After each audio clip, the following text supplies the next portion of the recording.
Hey, morning. How you doing today?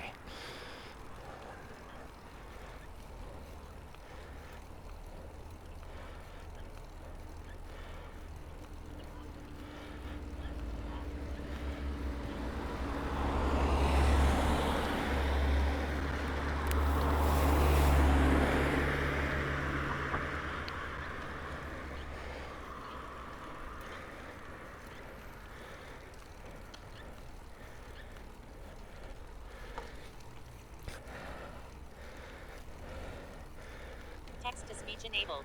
I'm doing pretty good. I got myself a GoPro myself too. Seems complicated to get a proper IRL setup though, lol. Yes. It was a bit. There's a lot of pieces involved.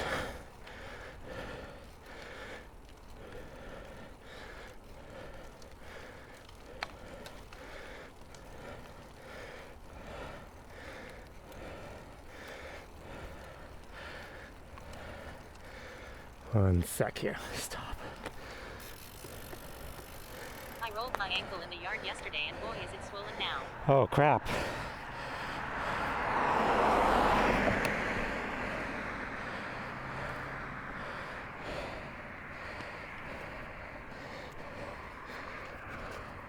Ouch.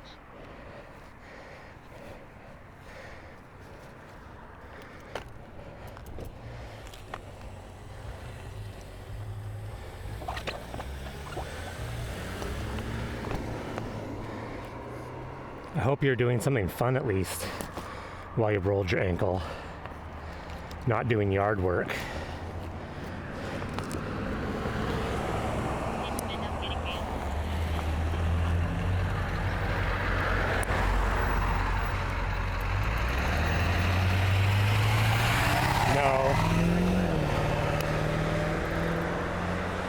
No, I did not. Well, do you know what's funny is that I don't even think that wasn't even Go Zwift's actual stream. I think they were just restreaming it from like the Olympic Committee.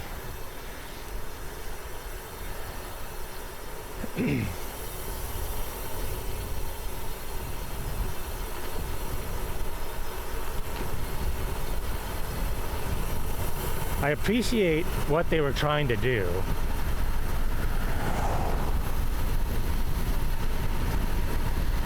Like, the event was super cool.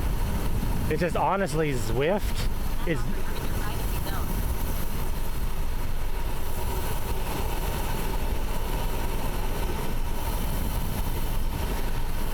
Zwift is not designed for racing.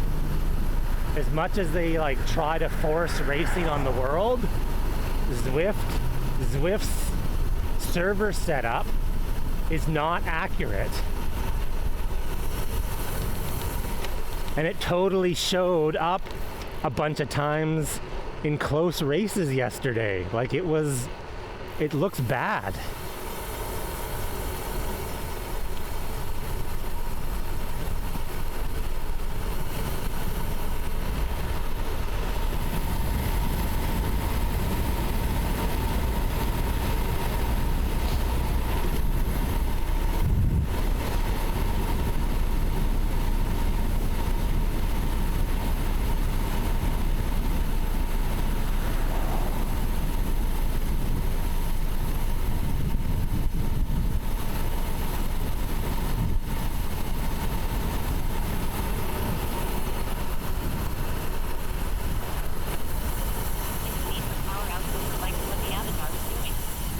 Yeah, so what the biggest problem with Zwift is, they run what's called a client-side server. So all of the information in the game is on people's own computers. And then as you ride in the game, your computer tells the Zwift server where you are. And so and then Zwift tells the rest of the world where you are. So there's like a delay because it goes your computer to Zwift, Zwift's computer elsewhere, and there's an inherent lag in the system. Most esports video games are based on client-side server, server side, it's called. Server side is where most of the computing power is done remotely. So the problem is with client side, which is how Zwift runs, is what I see on my screen is not necessarily what other people see on their screen. So I could be riding on my screen directly behind somebody, and I'm racing them and I'm riding behind them. But on their screen, I could be beside them. But then on Zwift's servers, the timing is even different from that.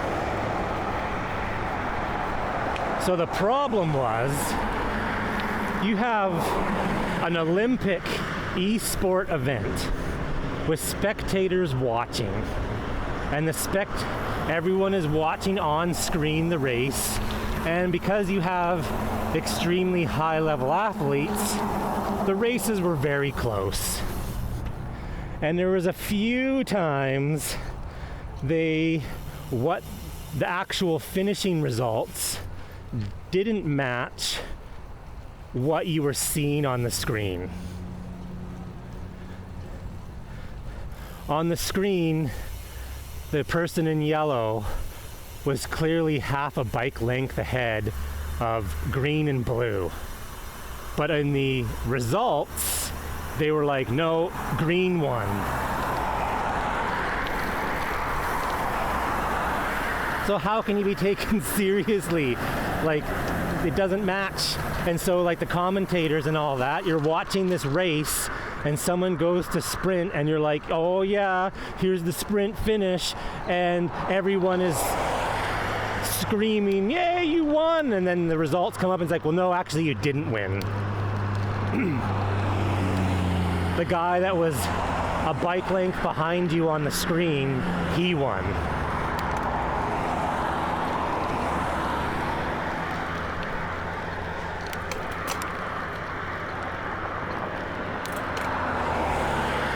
So power output and everything, that's totally fine. It's just there's an inherent server lag with the system.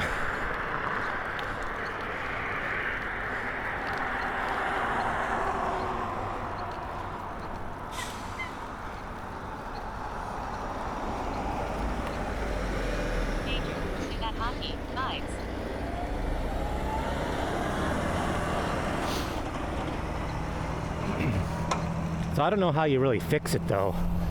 I think Zwift has to fix their entire server architecture and game.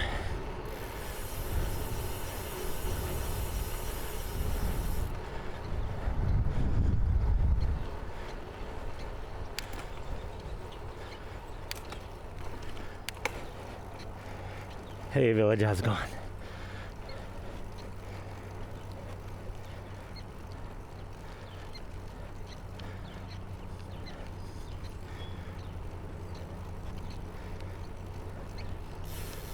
Makes it difficult to watch and difficult to respond as a competitor. Yeah, well, and it's happened a bunch of times on pretty much every major Zwift race. And that's just a big problem. What the actual results don't match what you see on the screen. And I mean, we've seen it in small Zwift races. I've raced enough on Zwift where, you know, Happy Friday. Happy Friday. You see someone go for a sprint and then the results pop up on Zwift and they were third. And you're like, no. You basically get no publicity, so there isn't a massive outcry. Yeah, but yeah, no one really, unless you were in the cycling community in Zwift, no one really knew that that was happening. I thought it was cool. Like if you were there in person, it would have been awesome. It was a cool event. It's just Zwift is baloney for racing.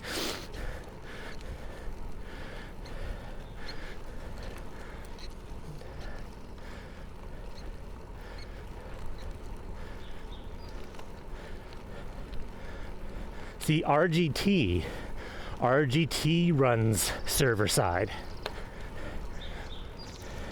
And I'm not sure it's a coincidence that many of the national cycling federations use RGT for their national championships. Because from a spectator standpoint,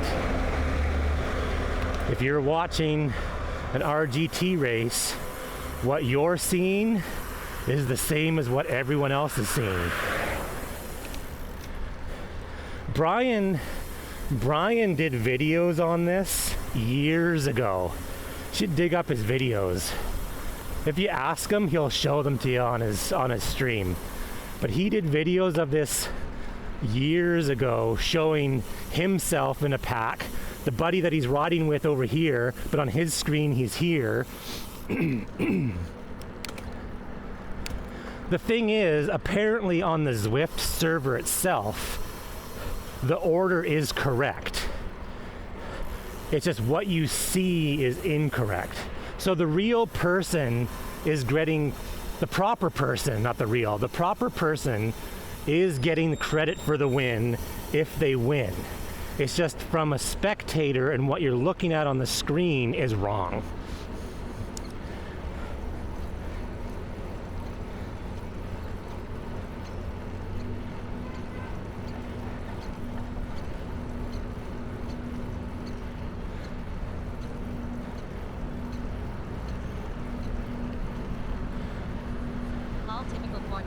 But are we surprised? Yeah, well, and it's tough too, because if you're actually competing in the event, you're giving it your all.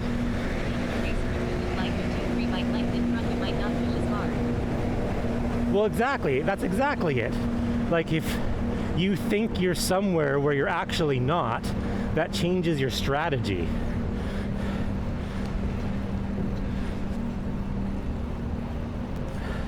So you might ease up when you shouldn't be easing up.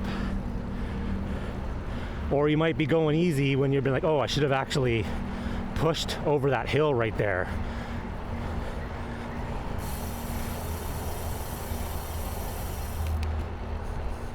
But like I say, the event overall looked kick-ass.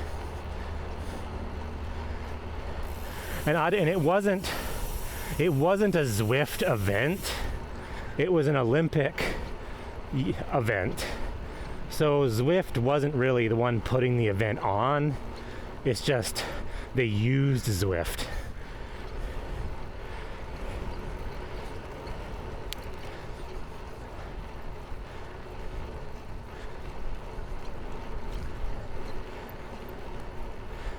Like, I think something like that, it'd have been really cool to be in person, you know, cheering. How the competitors felt about using watt bikes. People can say if the fit is the same, it'll feel the same, but I think there has to be some difference in feel. Yeah, that's another question too, because I mean, all of those people, high-level Zwift racers, they all ride their own bikes. I'm pretty sure they probably had their own pedals and their own seat.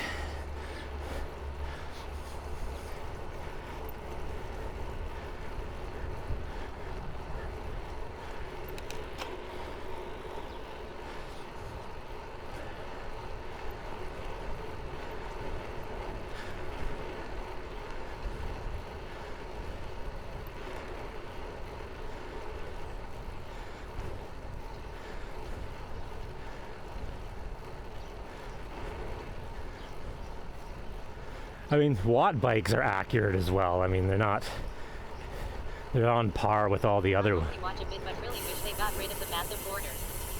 Yeah, that's more of what I was raging on last night. And like I say, it was nothing to do with Zwift because it was a feed from somewhere else. But the overlays were way too close to the middle of the screen. The position marker showing the position of the people whenever the riders were going right, the position marker cut off the first two cyclists that were going right. Like the overlays should have been to the edge, to the edges. The screen should have been bigger. The red border was massive. Like half the screen was red border.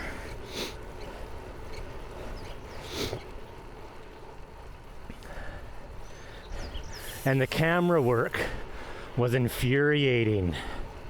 Every time, the thing is, the point of watching an online Zwift race is to watch an online Zwift race. Well, it was probably their first run, but they've done these kind of events many times. So you have 4 people sprinting for the finish line. And what does the camera do? The camera goes off the game and shows the people in real life sprinting, which is great. You know, you can see them, they're grimacing and sprinting, but they're 200 meters from the finish line. Cuts to the riders were terrible timing. Yes, we want to see the sprint freaking finish. Like, they cut to the riders, the actual real people, and they would like miss the finish.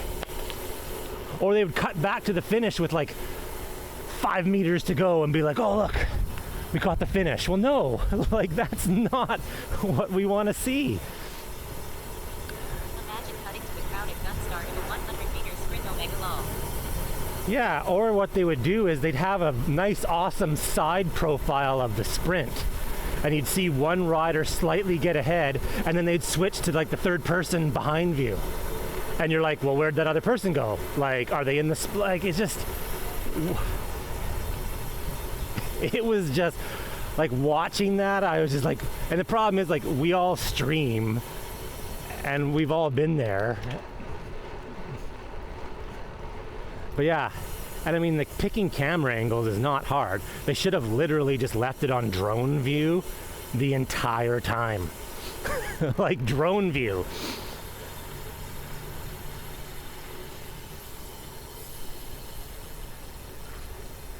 And it's a different situation because it wasn't huge packs of riders. It wasn't a peloton of 200 riders in that race. It was 4 people at a time. 8 people at the most. So there was no need to have like... Follow only channel, but maybe that's a personal preference. Oh, was it a follow only channel as well? I didn't even notice that. That's annoying.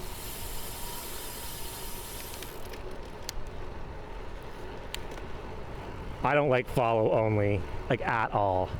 So you're telling me, like I may not like your stream, but you're telling me I have to follow you to even be able to like figure out if I like your stream or not.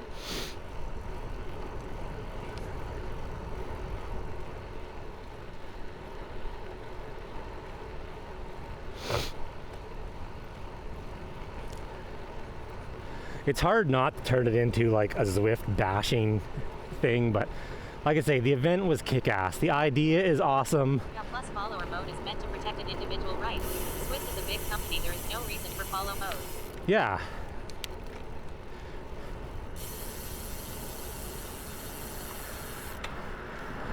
I've seen streams that I thought were interesting and I'll click on it and then it'll be like follower only. I'll be like, nope, I'm out.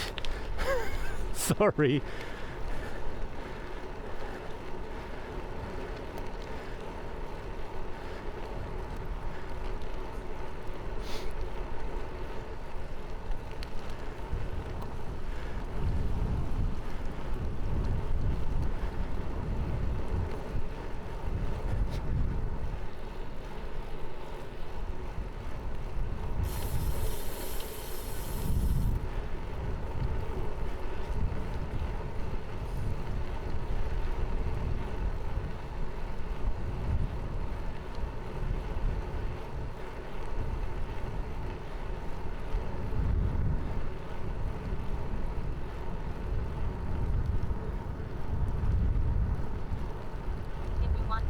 action, don't make it follow only. It's also very easy to follow said stupid shit and leave. Yeah, oh, exactly. It's not really stopping anyone from doing, because people think if people are jerks, jerks go out of their way to be jerks.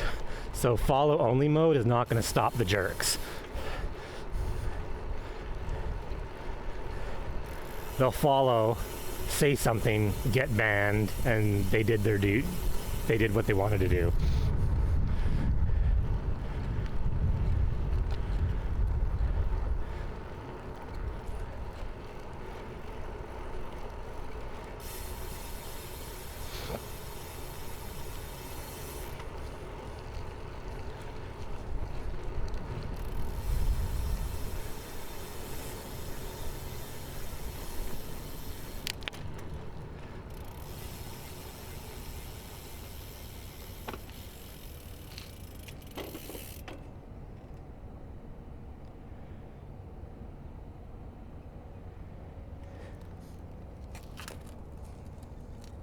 But despite Zwift's flaws in the actual racing department, it looked pretty good.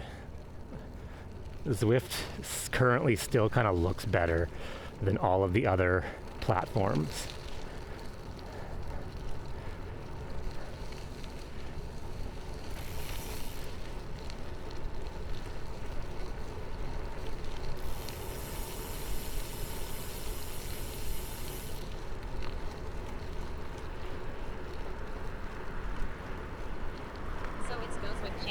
Is that why they are partnered? Yes, yeah, Go Zwift is Zwift's official channel. So the only reason Go Zwift was probably allowed to restream that feed was because they were using Zwift. I mean, not that Go Zwift on Twitch is popular. I think the most I saw was like 20 people.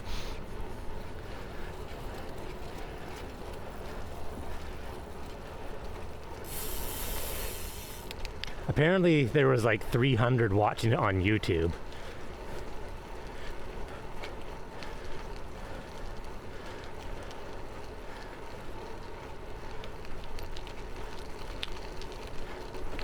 I think the timing was difficult for a lot of people, like you to me, like any of you guys back east. It was midnight. Tweet the broke TOS.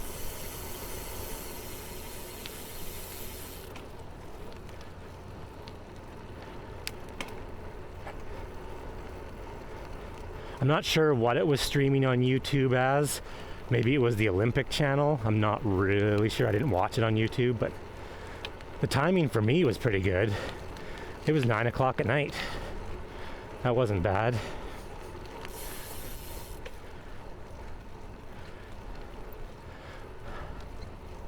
I would say for the first sort of Olympic, in quotation marks, event, it was decent. Definitely have some things to work on.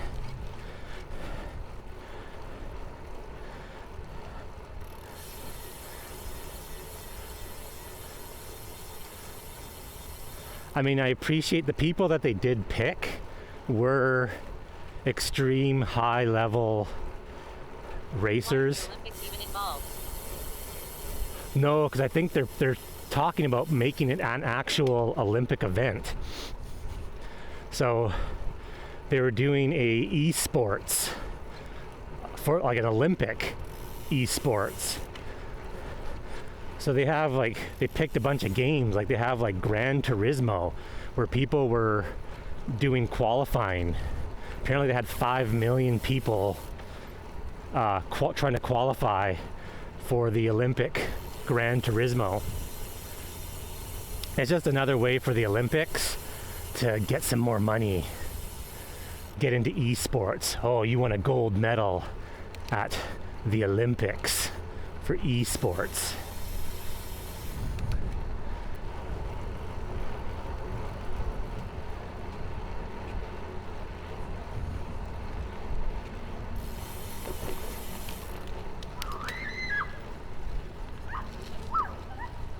I am not an Olympic fan at all.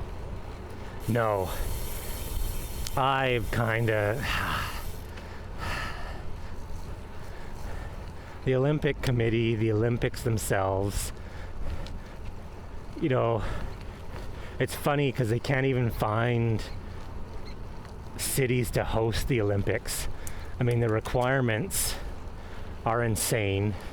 It costs countries $50 billion to host an Olympics. There is definitely better use of my tax dollars than spending $50 billion hosting Olympics. Are you guys getting any of the World Cup soccer games? I don't think so. I don't know. I don't follow. It is bustling on a Friday morning. Holy moly. There's a lot of people already downtown feeling pretty good. I'm not a big soccer fan, so I don't really follow. And still no trash fires. No, I'm surprised. Like, today was prime trash fire day. I'm not a huge sports watcher.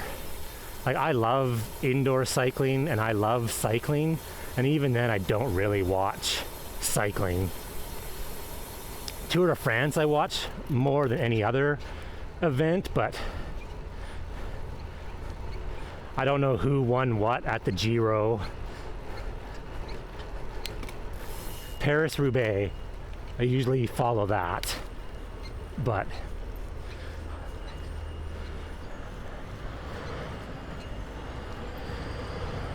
I'm into participation over spectating.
And one day there'll be another trash fire.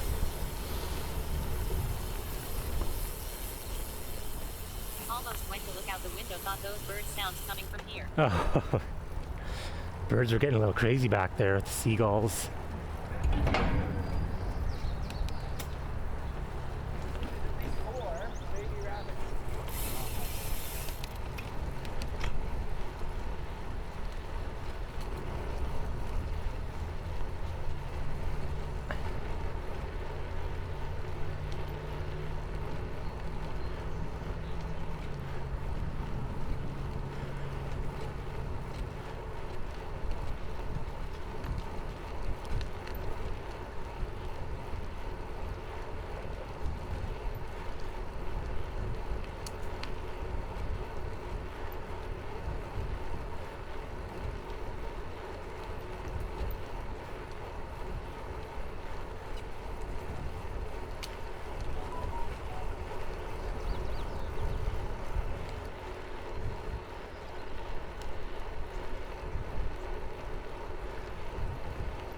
Time is it? 7:25. Man, when there's no wind, I feel pumped to ride. Sounds super dumb to say it. Last week was ridiculous.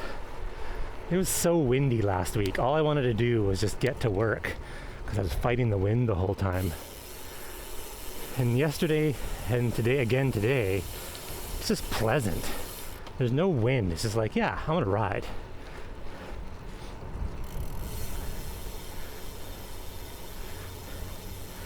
My heart rate monitor, though, I think is like broken.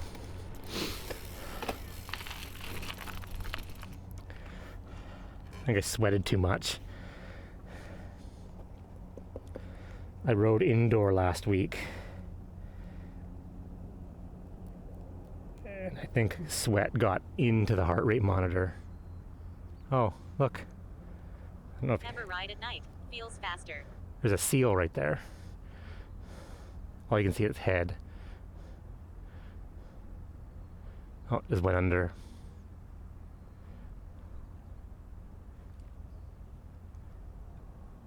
Oh, ever ride at night? Yes. Riding at night, you totally feel fast.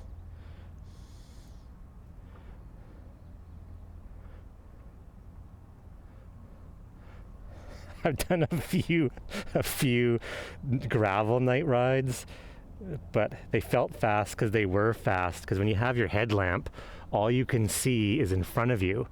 And then the whole time we were way out in the bush and we got talking about cougars.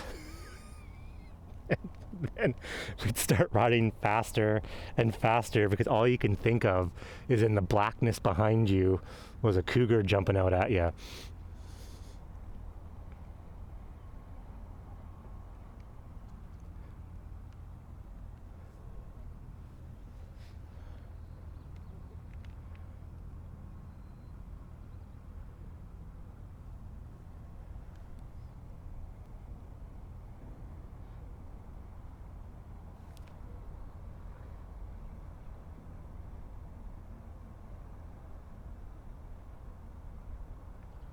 Could just sit here for the rest of the day on Friday.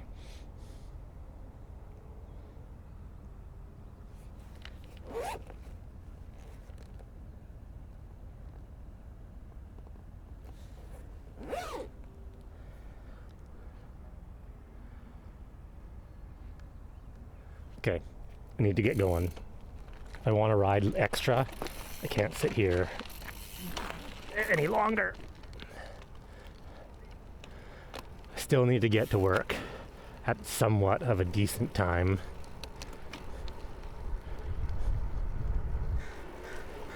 Very chill. Yeah, night brings its own issues lol. Yeah, night riding I find, especially gravel night riding, it's just peaceful. It's very quiet. You're just sort of like thinking about riding.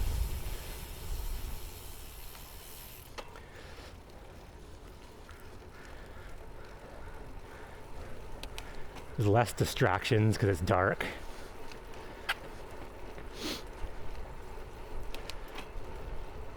It looks super cool. The bike lights nowadays are really bright as well. And it looks cool when you have 4 or 5 of you riding down like a really wide gravel path. And everything's lit up.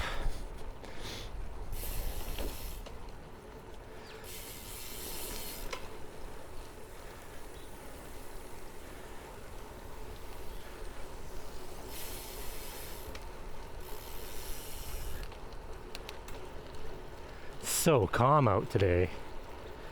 Water is glass.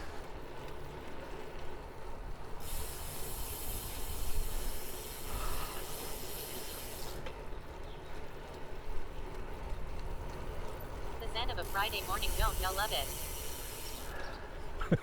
This is a Friday morning where you just keep riding and don't actually go to work. I wish I could do that. I have so much to get done.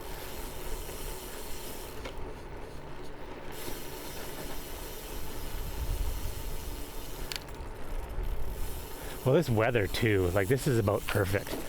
14 degrees and sunny with no wind.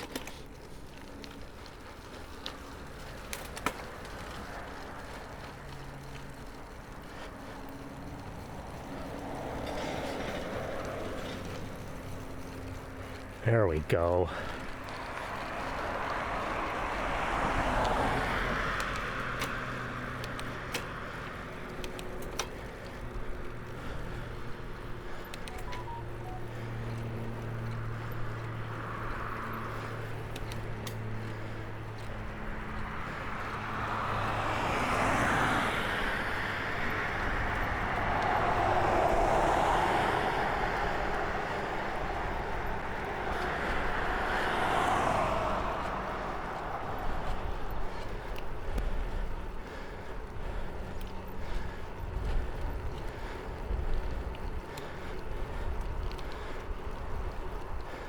I need to figure out how to seal the heart rate monitor a bit better.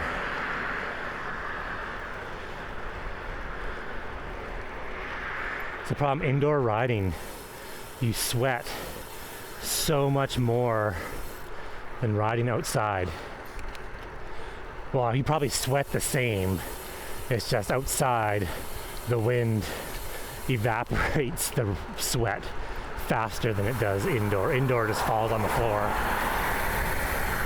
Well, that's the second time that's happened on my heart rate monitor.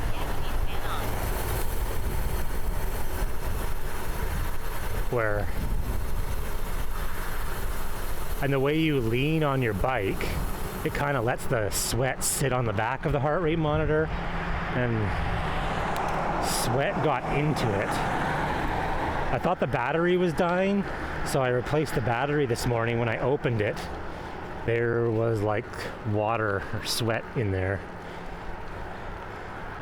So I dried it, put the new battery in, and it still is not working. It's reporting all over the place. It'll be 100, 170, 145, 152, 137.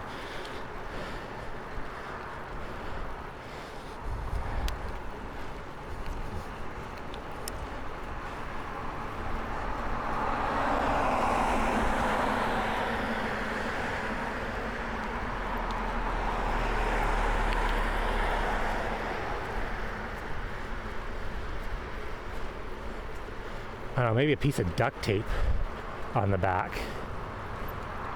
That would actually probably do it.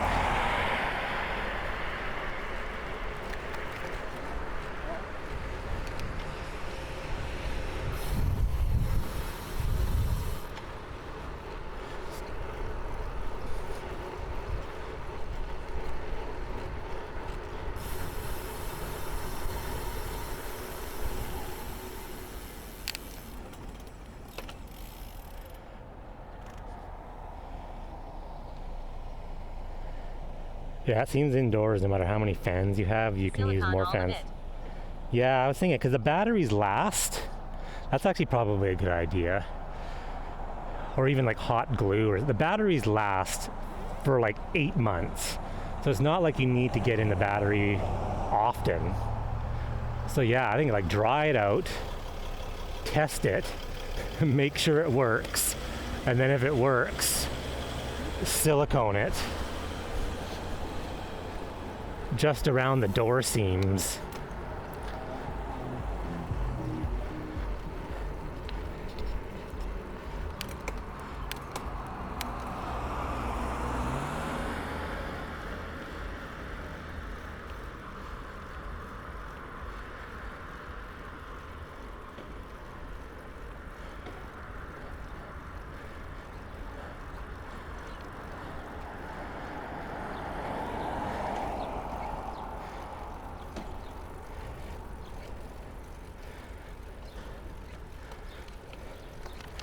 They haven't figured out how to make them last with all the sweat. Are you supposed to wash them after every use? Well, the band you're supposed to rinse off, but the actual monitor I usually wipe down, because the monitor just has buttons and it just snaps snaps onto the band.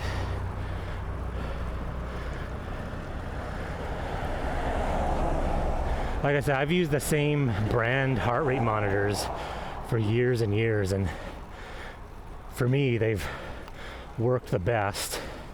It's just that one issue, and which is weird because it doesn't happen all the time. I mean, I rode 6 months of indoor riding all through the winter. But last week was particularly sweaty.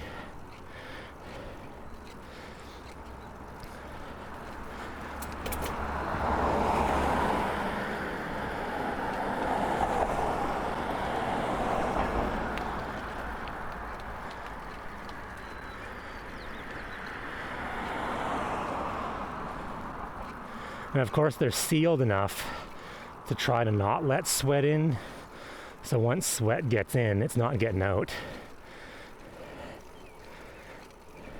Just laser away all your sweat glands, problem solved. Yeah, right in that one spot, right on the middle of my chest, where the heart rate monitor sits.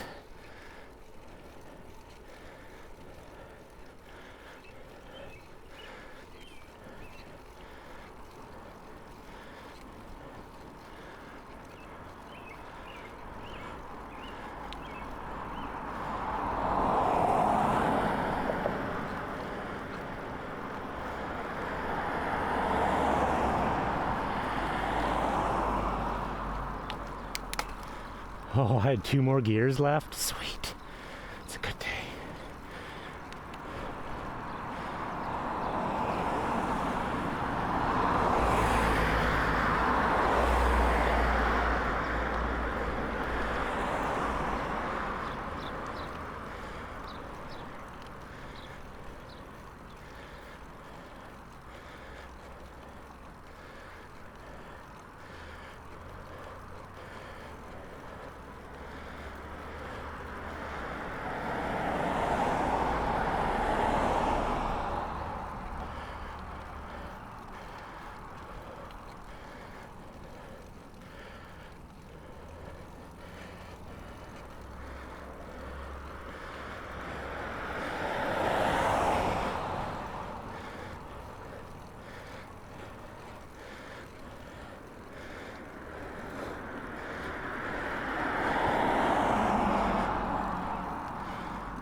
I don't know what that climb was rated at. Climb number 2 of the ride. That one was.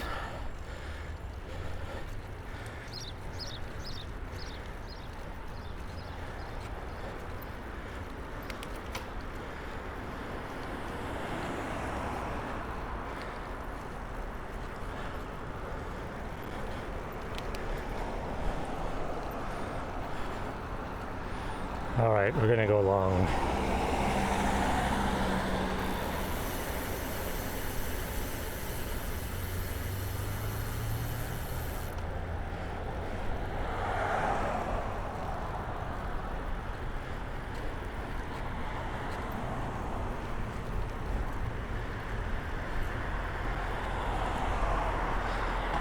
knowing that the construction doesn't start till 9 o'clock makes this route a little better.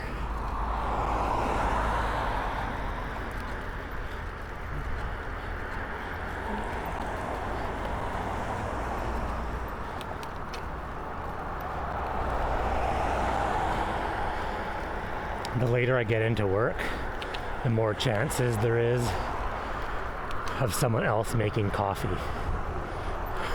So I don't have to do it.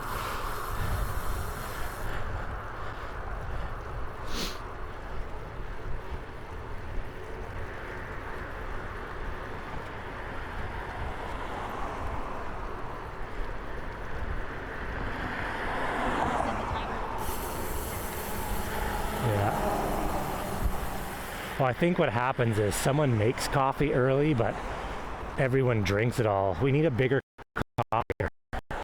Our office has outgrown the home use, 10-cup coffee maker.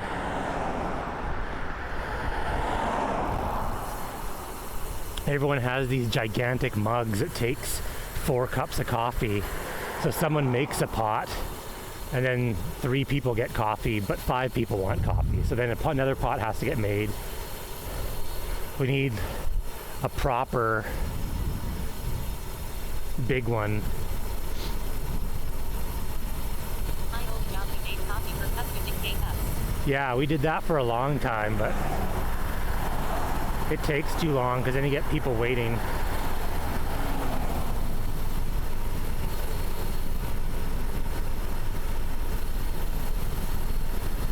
And then it costs too much money because our office drinks a lot of coffee.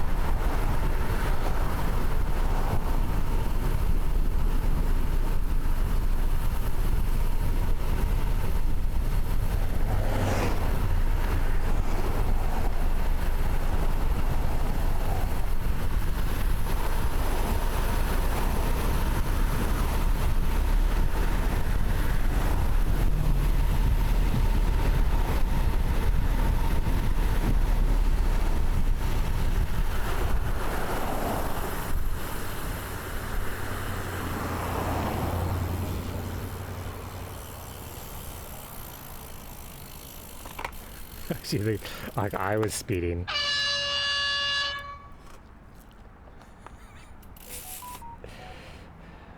Damn it, you didn't get close enough. No, I was getting close to it though.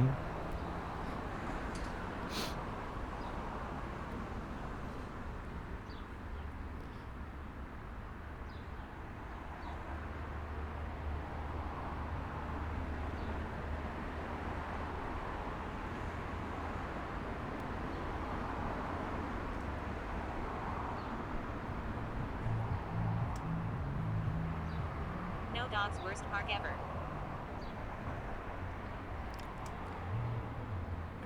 Yeah, just from May 1st to September 30th.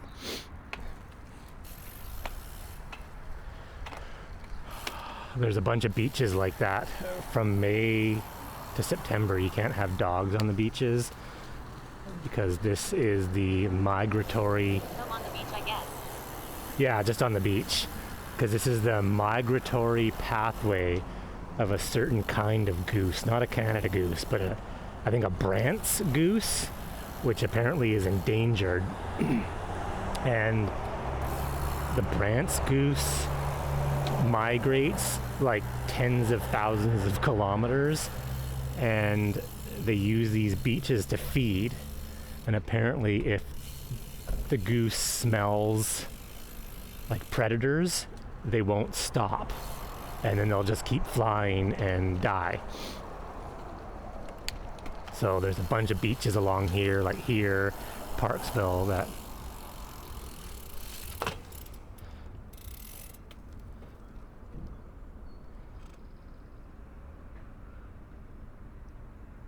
so it's a lot to allow these geese a safe place to stop and rest and feed before continuing. But people don't listen. Like, you'll come down here this afternoon and there'll be 5 dogs on the beach, despite it saying no dogs on the beach. Dog owners think rules do not apply.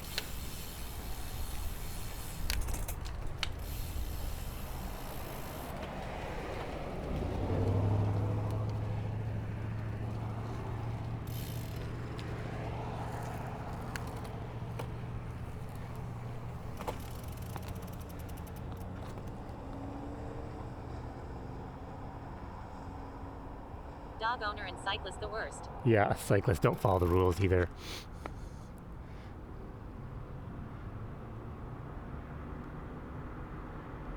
I'll be in Nanaimo July 6th. Oh, sweet.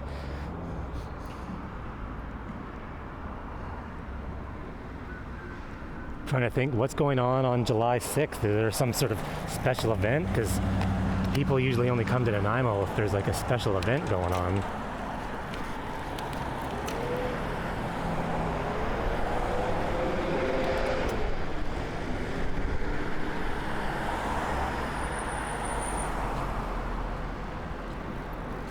Yes, BC bike race. Oh, BC bike race. Yes, it does come through. That's already? Man, this year has gone fast.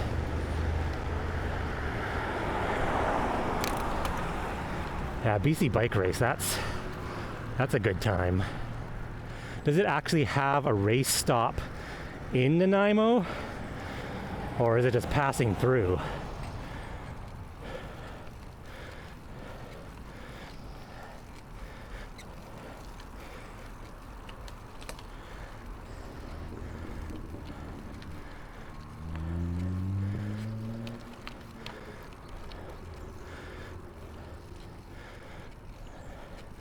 Should probably look up.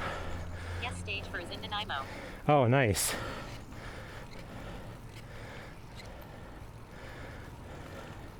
I know for a few years they skipped over.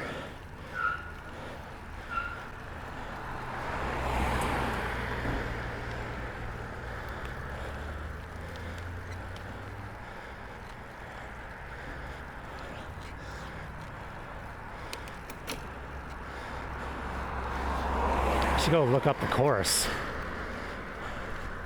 I don't do a whole lot of mountain biking anymore. But there definitely is a lot of good mountain biking here.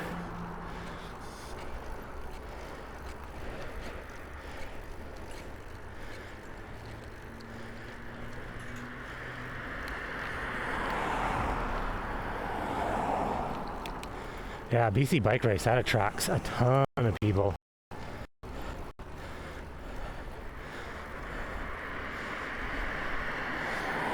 They put on a pretty darn good event. Take the day off and stream it. Yeah, July 6th, what day is that? The 1st is that's like a Thursday.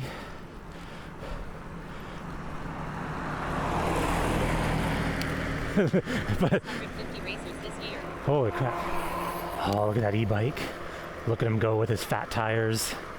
650, that is awesome. It's like a traveling circus.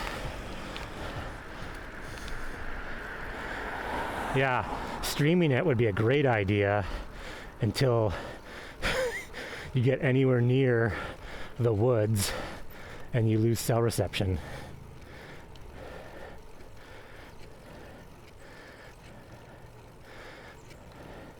But you never know. I should go look the course up and check it out. See if I can get close. Because actually, if they use part of the extension trails near me, where my house is, there actually is a cell tower in the bush.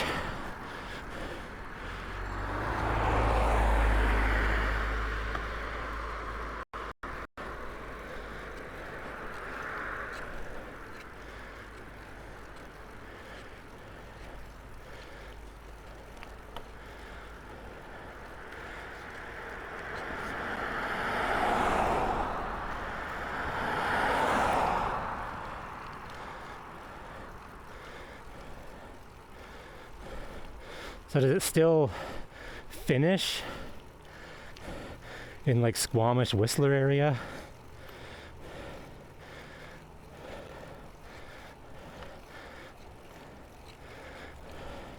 Like it used to kind of go clockwise.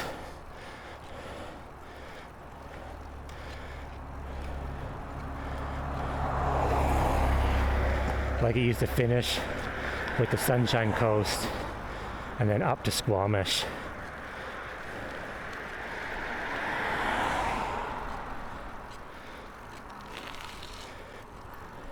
It is all on the island this year. Oh, that is super interesting. That's probably logistically way easier, especially if you have 650 people.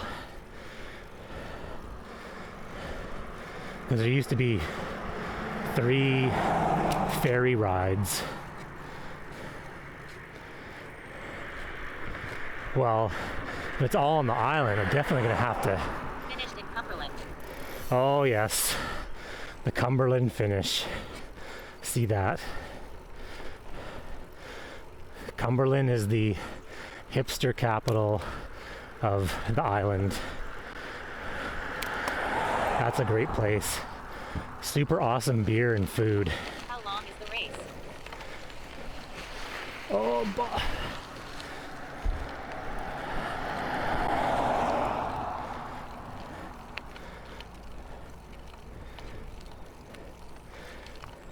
7 stages.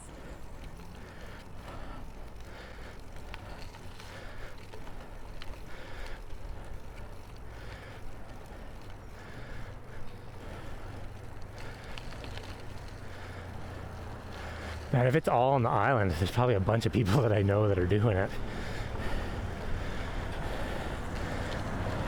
Also like weekend riding.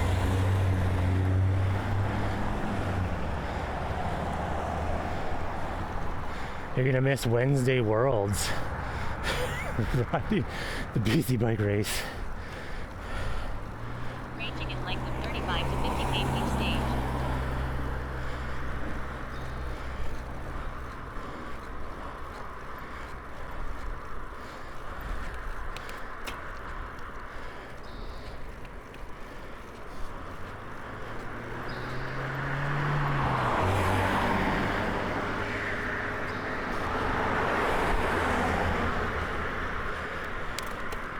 I'm gonna guess that there is a stop or a stage in Cowichan / Duncan, as Cowichan just hosted the Belgian waffle ride. Was 3 weeks ago? Yeah, 3 weeks ago. That was a good event.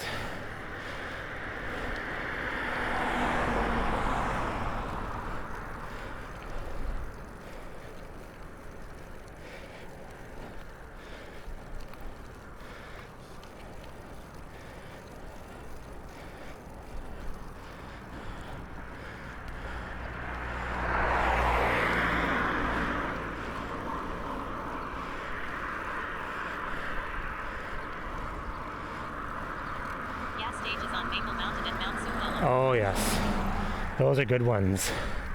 Those are good ones. Yeah, the BWR went on both of those.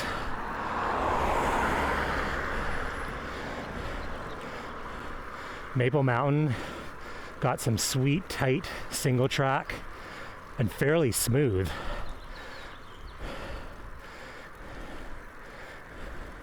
And Mount Zahalem, yeah, it has like a well, the part we rode was like a downhill course with like tabletop jumps, which is exciting on your gravel bike.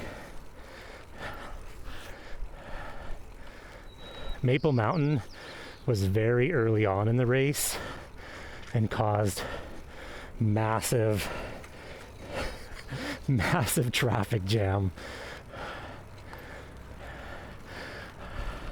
I don't know how many people, when they signed up for BWR, read the description that it's hardcore.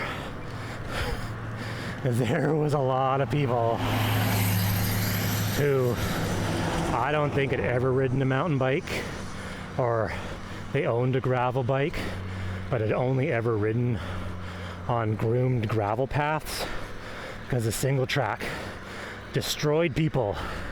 And it was beautiful. It was a kind of single track that you could probably go faster on a cross bike than a mountain bike, because there was very few routes. It was pretty damn smooth, and it was just stand up and hammer single track. But it turned into stand up and wait your turn to go over the route.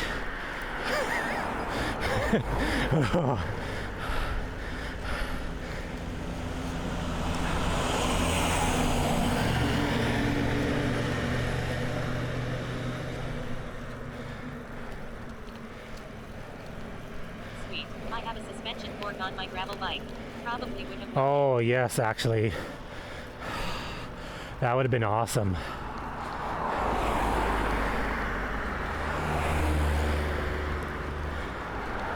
Yeah, there was a downhill section right near the end of the course that was just insanely steep gravel road. Like, you had to ride the brakes. A suspension fork would have been awesome. Buddies and I joked that we were gonna like stash our mountain bikes at the top.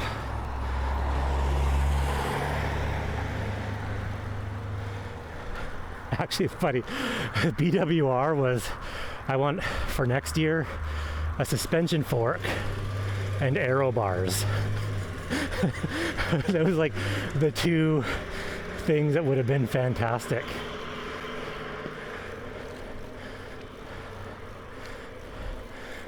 They had a lot of entrants, but the course is so long that everyone got really spread out. And I rode solo for a lot.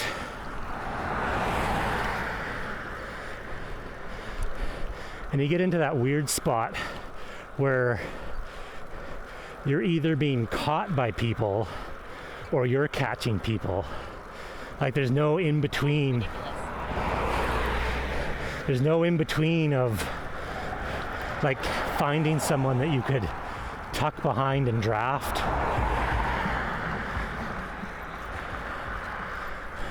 Like, everyone that was passing me, I'm like, yeah, there's no chance I'm holding their wheel.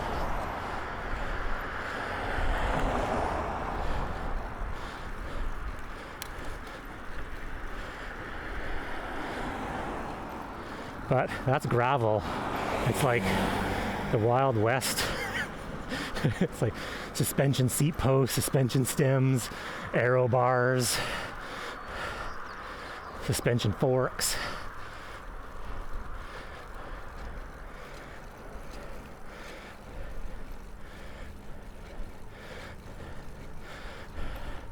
And I looked super geeky because I had my stream set up on my bike.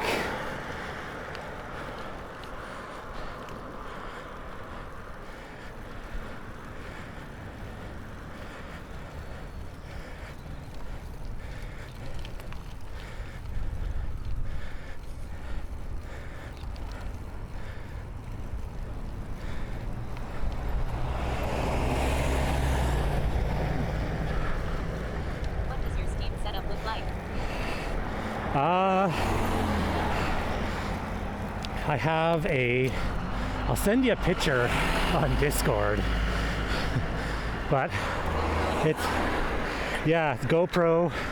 I have a frame bag running all the equipment in the frame bag. I got a RAM mount connected to the top tube of my bike with a GoPro.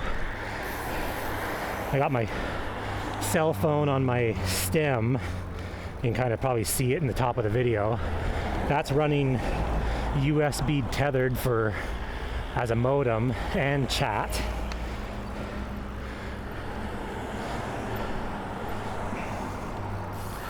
There's a lot of moving parts, but it works pretty good. I used to wear a backpack, but I can't stand riding my bike with a backpack.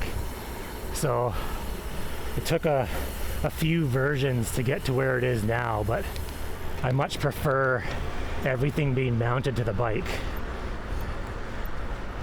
You're a little more free, which worked because like if you're doing things like, yeah, exactly, like super sweaty. If you're doing things like BWR, it's just, you don't want that. It doesn't weigh a lot. It's only about 7 pounds worth of equipment, but just to be able to ride how you want to ride and feel free on the bike is nice. Yeah, because I used to have a backpack and a chest mount.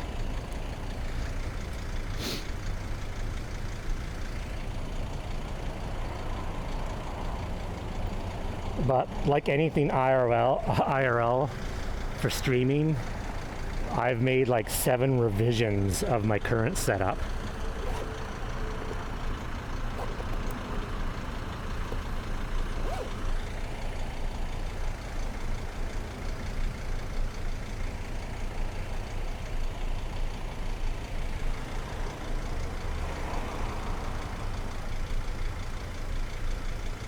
Basically, the limiting factor of everything is cell signal. So you kind of have to stick to where you know you get cell signal. BWR was pretty impressive. I can't believe.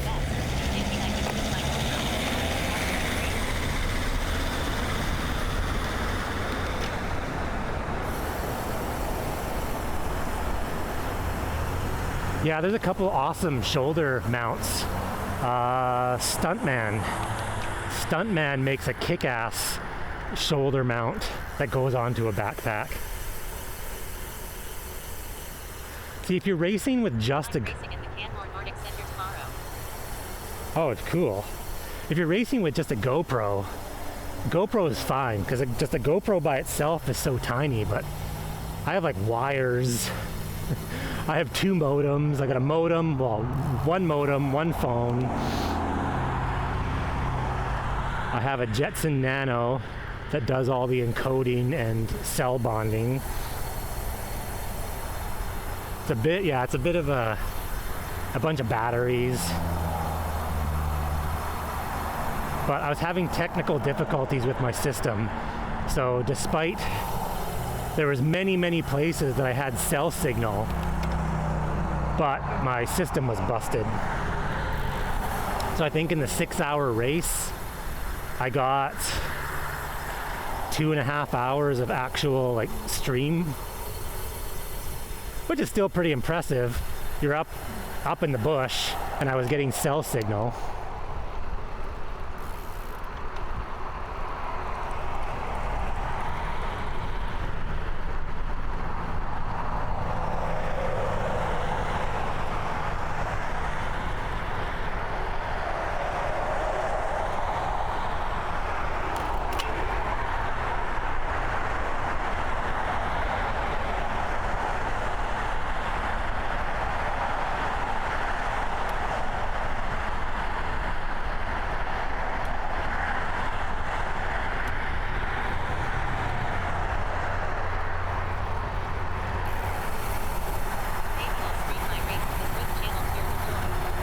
Yeah.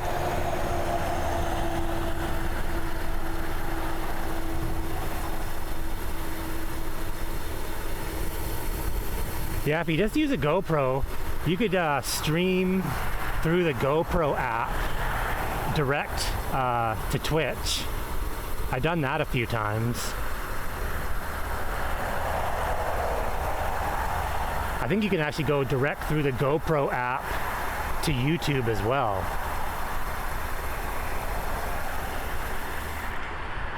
When you stream right through the GoPro app, you just lose the ability to have like overlays and whatnot, but it works decent. That's pretty much how my outdoor streams started, was with the GoPro going through the app.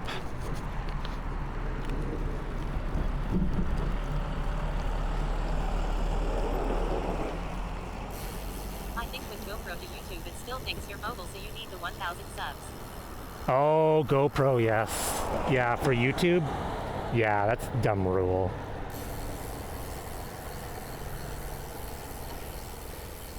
I'm on Twitch. Who is... Oh, let's just go to Hitch. Hitch is riding a bike, as always. Later, y'all. Later, Dimitri.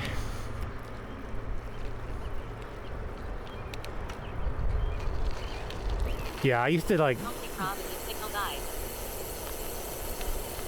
Yeah. You'll have 20 mods.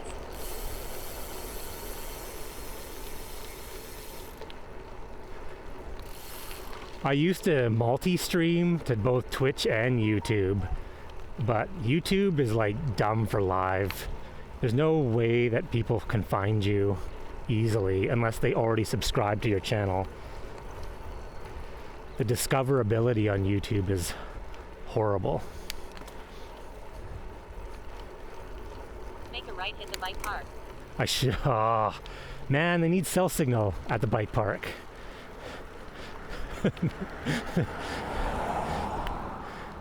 I'm running out of time today. I'm already a bit later than I wanted to be on that extra bit. One of these days I'll go do pump track stream.